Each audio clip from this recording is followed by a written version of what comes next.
Hi guys, and welcome to the video. So in this video we're going to be replacing the battery in a PlayStation 4 DualShock 4 controller, mainly because this battery has seen better days. It only stays charged for about an hour maximum, so I want to put a fresh battery in it and give it a new lease of life. Obviously, as you can see, it's had a fair bit of use.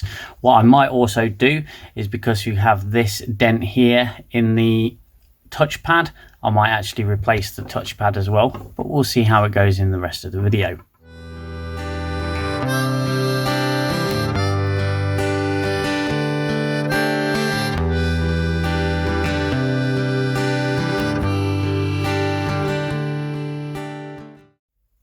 So the first thing we're going to do is we're going to remove the screws at the back of the controller. Now they are 4 screws here, 1, 2, 3 and 4. So we'll get started with that and we'll just get the controller open.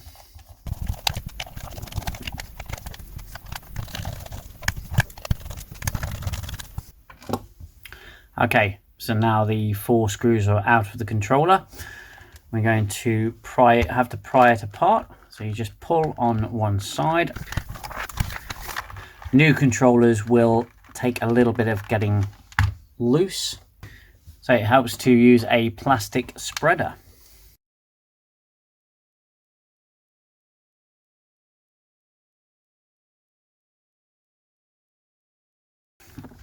And as you can see, it's just popped open, which is nice. Not terribly nice of it. So you lift it at the back. Just be very careful, don't be too forceful with it and try and loosen it off.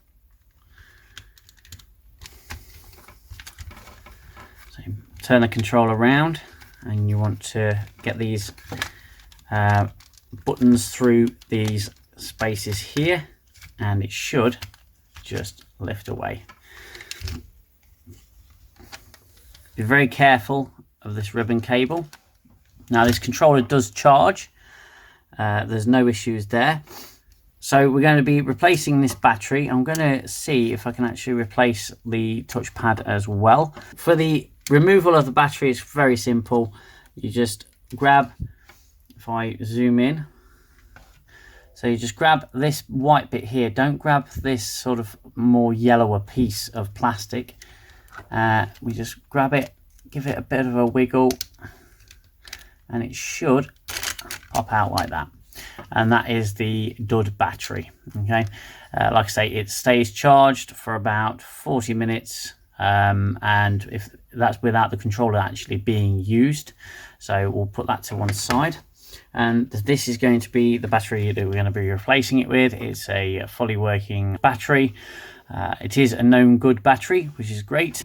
So what we're going to want to do as well is we're going to lift this ribbon cable up, grabbing the blue tab as we do, and out it pops. So the back of the controller can actually just be put to one side. So we're left with the main frame of the controller itself. We want to be replacing this bit here. So we're going to undo this screw here. Now pops the screw. And we're going to pull out this blue plastic tab just with a pair of pliers. Do not pull the cable, pull this blue tab out like that, and out it pops. And then the board should freely move. You can just lift that out the way, and here you have the inner chassis part as well that can come all the way out. And the motion here is quite simple. You literally just push in at the bottom, twist it and drop the front, and it should come out very nicely. So we're going to put a replacement touchpad in there. So here I have a known good touchpad replacement. This is from a controller of mine that blew. It's actually got a Game of Thrones sticker on it, a controller sticker. As you can see, the two parts aside from that are pretty identical. The only difference is the difference in color when it comes to the actual ribbon cable. So I'm going to pop this back in. So we hook it under and around. Okay, the ribbon cable does not go under there, it just stays free. Okay, so we'll get the other controller housing back in.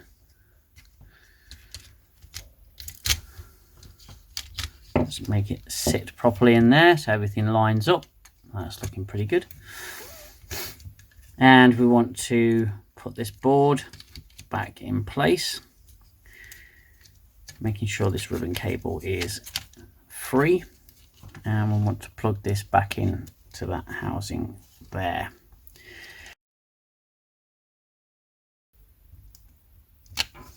Okay, so that's back in there.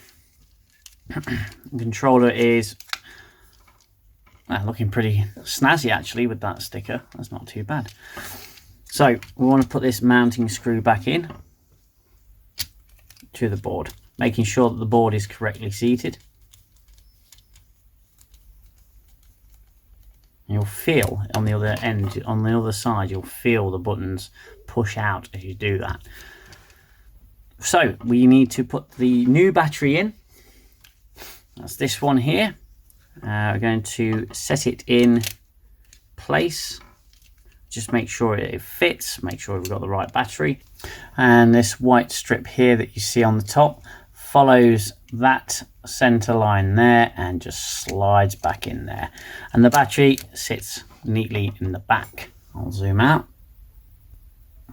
So, battery has been replaced. The touchpad has been replaced. Okay, so we want to put this controller housing back on. Obviously, I'm going to move the battery out of the way for the time being. And we're going to want to put the ribbon cable in with the blue tab facing the outside of the controller. So this just slides on back in there, like so. We'll place the battery, put the battery in place for now. And we just want to check to make sure that this is going to actually charge. So we just plug in a standard USB connection. It's USB type B, if I'm not too much mistaken. In it goes.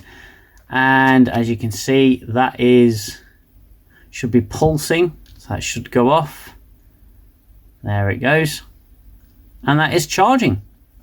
So that's good, that works. The top shoulder buttons are mounted already. They don't come loose like they did in the older controllers. You just want to make sure that gets hooked. You sort of want to put the back on pretty much parallel to itself because it'll favor going one way or the other. So in it goes. Oh, it's actually quite fiddly at times. I'm going to keep the controller relatively flat whilst you do it, and should, with a bit of manipulation, should go back together quite nicely. There we go. It's back together. We'll get those 4 screws back in.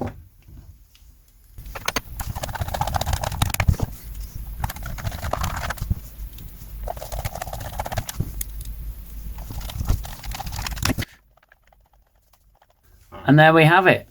That is a replaced battery and a replaced touchpad for a PS4 DualShock 4. I hope you enjoyed the video. If you did, hit that like button and consider subscribing to the channel. Thanks for watching. See you in the next video. I need the silence, stop the violence of the war in my head.